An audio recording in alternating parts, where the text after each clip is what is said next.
Nega aynan Janubiy Koreyada o'qish kerak? Annyeonghaseyo. Assalomu alaykum azizlar. O'tgan safargi videomizda Janubiy Koreya haqida umumiy ma'lumotlarni o'rgangan edik. Bu safar nima uchun Koreyada o'qish kerak va Koreyada o'qish tizimi qanaqa bo'ladi, shu narsalar haqida gaplashamiz. Siz chet elda o'qimoqchisiz, lekin oddiy davlat emas, haqiqiy natija ko'rsatadigan davlat. Demak, Janubiy Koreya eng zo'r variantlardan biri hisoblanadi. Shaxsan o'zimni 6 yillik tajribamdan kelib chiqib aytadigan bo'lsak, Koreyada siz haqiqiy o'qish muhitini topa olasiz. Seoul Daehakgo, Yonsei Daehakgo, KAIST, Koryo Daehakgo kabi universitetlar Yevropa va Osiyo davlatlari orasida juda ham mashhur. Bu degani Koreyaning universitetlarini diplomlari AQShda ham, Yevropada ham, Osiyoda ham bemalol o'tadi degan. Bundan tashqari, Koreyada xususiy universitetlar ham juda ham ko'p rivojlangan. AQSh va Yevropa davlatlari bilan Koreya universitetlarini taqqoslaganda Koreyada kontraktlar ancha arzon hisoblanadi. Bundan tashqari, chet ellik talabalarga GKS, Devon, Samsung kabi scholarshiplarni, ya'ni grantlarni ajratgan. Bundan tashqari ham universitetning ichki grantlari bo'ladi. Agar siz unda qatnashib yutadigan bo'lsangiz yoki bo'lmasam baholaringiz yuqori bo'lib turib, qo'shimcha stipendiyalar oladigan bo'lsangiz, bu sizga yana ham yaxshi imkoniyatlarni beradi. Koreya universitetlarida nafaqat nazariy bilimlarni, balki amaliy bilimlarni ham o'rganishingiz oson bo'ladi. Sababi universitetlar o'zaro raqobat qilish doirasida laboratoriyalar tashkillaydi, kutubxonalar, har xil ilmiy tadqiqot o'tkazadigan markazlar tashkillaydi va bu yerlar dunyoning eng so'nggi texnologiyalari va eng so'nggi chiqqan jihozlari bilan jihozlanadi. Bu esa sizga o'z sohangizni yana ham zo'r o'rganib, kelajakda yaxshi ishlarni topishingizga imkoniyat beradi. Ba'zi bir universitetlar esa Koreyani o'zida katta kompaniyalar bilan hamkorliklar o'tkazadi va universitetni bitirgan talaba bemalol o'sha kompaniyalarda ishga kirish imkoniyatlariga ega bo'ladi. Bu esa universitet reytingini ancha yuqoriga ko'taradi. Shuningdek, talabalar uchun eng muhim narsalardan biri bu xavfsizlikdir.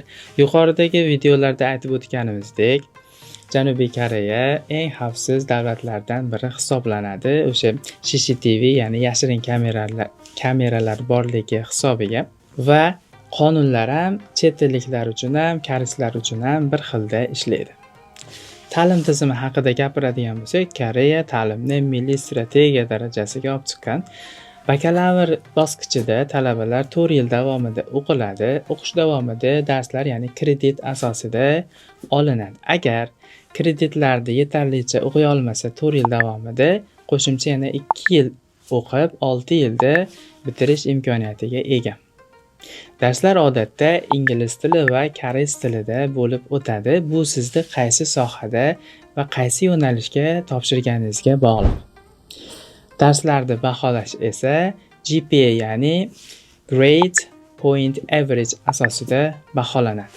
Talabalar uchun eng qulay joylardan biri, shaxsan o'zimga yoqadigan joyi bu, siz darslarni o'zingiz tanlaysiz. Ya'ni dars jadvalingizni o'zingiz yasaysiz. Sizga semestr boshlanishidan oldin bitta akkaunt beriladi va u akkauntdan kirib dars jadvallari bor.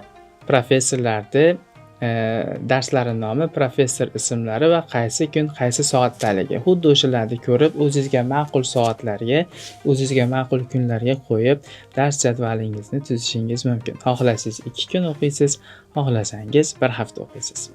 Lekin agar darslarni bir semestr davomida 4 marta qoldiradigan bo'lsangiz, F deyiladi yoqda, ya'ni fail bo'ladi va o'sha dars uchun olingan kreditlar hisoblanmaydi.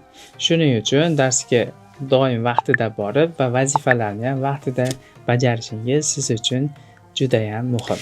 Universitetga topshirish uchun talablari bor. Odatda universitet ikkita yo'nalishda English track, Korean track bilan qabul qiladi. English track uchun sizda IELTS kamida 5/5 yoki TOEFL 80 daraja bo'lishi kerak. Korean track bilan o'qimoqchi bo'ladigan bo'lsangiz, TOEIC 3 talab qilinadi, odatda aksariyat universitetlarda. Agar ba'zi bir universitetlar til sertifikatsiz ham qabul qilamiz deyotgan bo'lsa, bilingki, ular 6 oy yoki 1 yil davomida majburiy koreys tili darslarini sizga o'qitadilar. Universitetlarga qabul jarayonlarini siz o'sha universitetning saytlari, ya'ni veb saytlari orqali kuzatib borishingiz mumkin. Asosiy hujjatlar sizga maktabdan olinadigan diplom, baholari, sizning pasport nusxangiz, motivational letter, tavsiyanoma, til sertifikati, TOEIC yoki IELTS va moliyaviy holatni ifodalovchi hujjat, ya'ni bankshot talab qilinadi asosan. Shaxsan o'zimning maslahatim, agar Janubiy Koreyaga topshirmoqchi bo'lsangiz, o'sha universitetda veb-saytdan barcha yangiliklarni va o'qish deadline'larini kuzatib borishingiz kerak, chunki o'qishga qabullar ancha erta boshlanadi. Agar kech qolsangiz ulgurmasligingiz mumkin. Janubiy Koreyaga borib, talaba bo'lib, chet el muhitida o'z karyerangizni qurishingizni istab qolamiz va keyingi videolarda yuksalish maktablarini Koreyadagi hamkorlari haqida so'z olib boramiz. Rahmat.